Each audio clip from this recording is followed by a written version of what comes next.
Hey guys, good morning. Welcome back to my YouTube channel. आप देख रहे हैं वारुण क्लासेस। आज हम करेंगे क्लास 9th इकोनॉमिक्स का chapter number 3 poverty as a challenge. तो चलिए स्टार्ट करते हैं। तो जो आज का फर्स्ट टॉपिक है वो है व्हाट इज पुअर्टी। अब पुअर्टी बेसिकली होती क्या है? जो हमारी बेसिक नीड्स हैं जैसे कि फूड, शेल्टर, क्लोथ, इनको जब हम खरीद नहीं सकते, इतनी कम मनी है हमारे पास, तो उसको हम पुअर्टी कहते हैं। लेकिन कुछ सोशल साइंटिस्ट्स द्वारा डेफिनेशन कुछ अलग दी है पुअर्टी की, जैसे कि lack of access to health care, lack of access to education, literacy rate कम होना, जॉब अपॉर्चुनिटीज नहीं होना, इन सब को भी हम पुअर्टी के अंदर काउंट करते हैं। तो पुअर्टी को कुछ हम एस्टिमेट से समझेंगे कि पुअर्टी बेसिकली होती क्या है। तो हमारा जो नेक्स्ट टॉपिक है वो है पुअर्टी एस्टिमेट्स। अब पुअर्टी एस्टिमेट्स से पहले हम एक पुअर्टी लाइन समझेंगे। पुअर्टी लाइन क्या है? पुअर्टी लाइन एक इमेजिनरी लाइन है।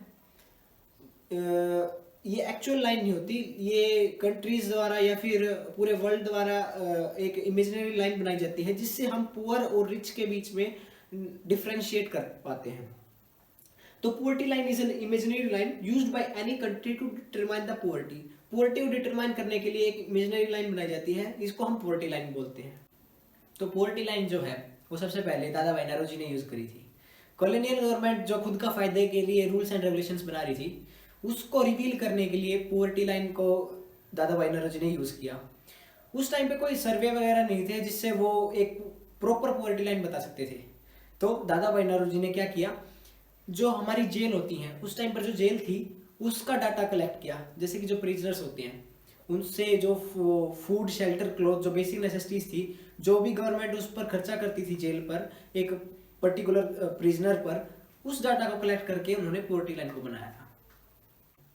तो जो वर्ल्ड बैंक है उसके अकॉर्डिंग क्या है पुअर्टी लाइन? $1.90 पर डे पर पर्सन। अगर आप पर डे $1.90 नहीं कमा पाते तो आप पुअर हो। बेसिकली समझा जाए, अगर आपकी फैमिली में 4 मेंबर्स हैं और आपकी मंथली इनकम सभी की मिलाकर 18,000 से 19,000 के अंदर लाइन नहीं करती तो आप पुअर हो।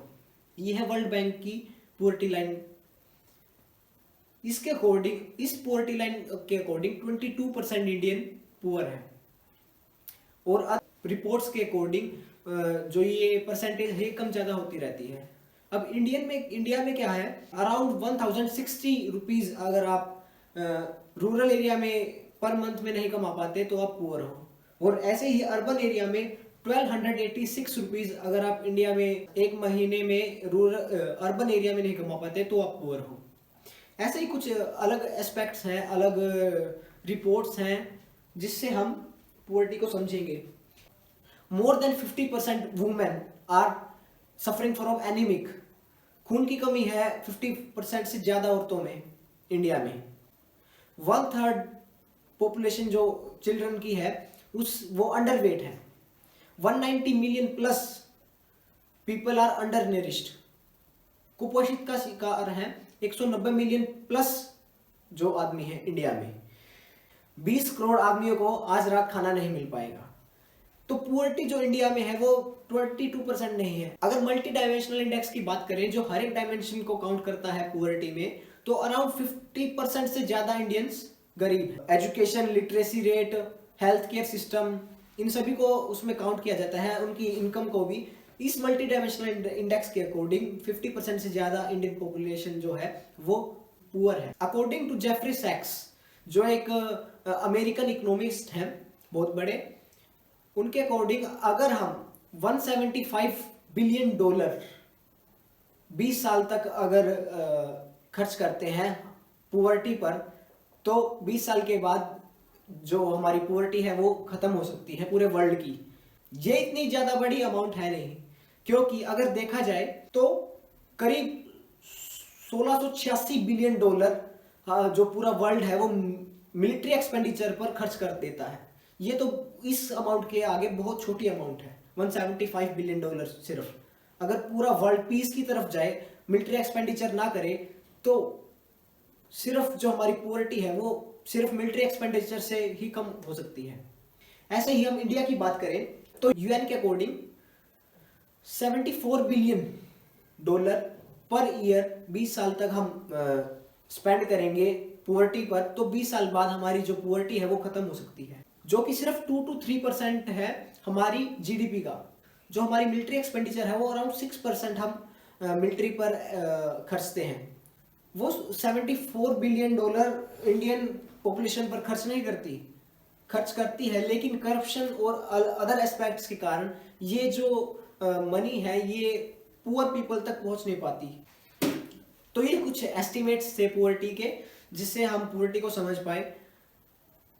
तो अब है सोशल एक्सक्लूजन। सोशल एक्सक्लूजन का मतलब क्या है कि बेसिकली देखिए, आप एक लोकेलिटी में रहते हैं जिसमें सभी रिच पीपल हैं और उसमें एक पुअर पीपल है, तो वो जो गरीब आदमी है वो उस लोकेलिटी में रह नहीं पाएगा। तो इसका बेसिकली मतलब है कि poor always live in poor surrounding. जो पुअर है उसको बेसिक फैसिलिटीज से जो एक रिच लोकेलिटी में मिल सकती थी उससे एक्सक्लूड कर दिया जाता है, उसे हम सोशल एक्सक्लूडेड पर्सन बोलते हैं। अब है वर्नरेबिलिटी।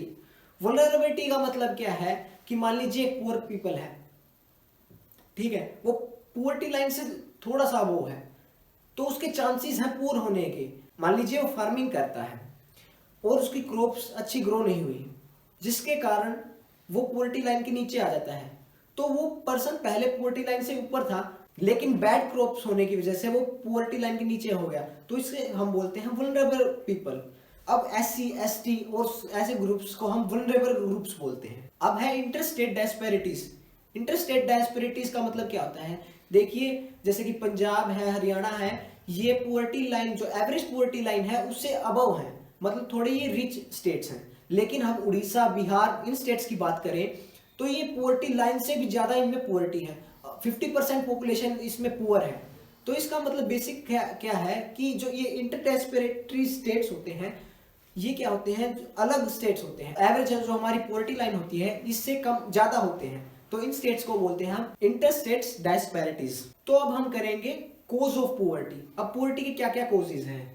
तो जो हमारी कॉलोनियल गवर्नमेंट थी, जो हम पर राज करते थे, इनकी पॉलिसीज से हम कहीं ना कहीं पुअर्टी को झेल रहे हैं। अगर ये सही तरह से रूल्स एंड रेगुलेशंस बनाते तो पुअर्टी कम हो सकती थी। Poor education and health care system. हमारे इंडिया में पुअर हेल्थ केयर सिस्टम है, पुअर एजुकेशन सिस्टम है, जिससे हमारी इकोनॉमिक ग्रोथ, पुअर्टी, ये सब हमें झेलनी पड़ती है। नेक्स्ट है unequal distribution of land and resources.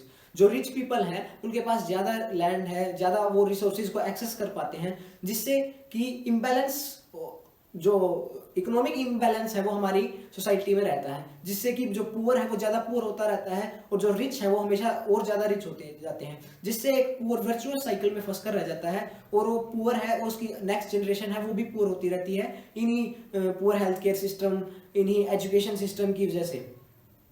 अब क्या है एंटी पुअर्टी मेजर्स। अब जो एंटी पुअर्टी मेजर्स हैं, जो कि मतलब पुअर्टी को खत्म करने के लिए जो इंडियन गवर्नमेंट चलाती है, जैसे कि नरेगा, NWFP, PMRY, PMGY, ये सब हम अलग अलग वीडियोस में डिस्कस करेंगे, इनको पूरा एक्सप्लेन करेंगे।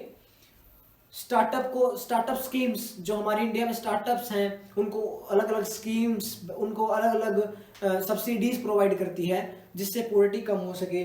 प्रमोशन ऑफ इकोनॉमिक ग्रोथ के लिए अलग अलग प्रोग्राम्स, अलग अलग स्कीम्स लॉन्च की जाती हैं इंडियन गवर्नमेंट द्वारा।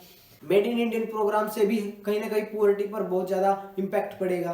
तो ये था पॉवर्टी के बारे में। आज के लिए बस इतना ही, मिलते हैं नेक्स्ट वीडियो में। Thank you.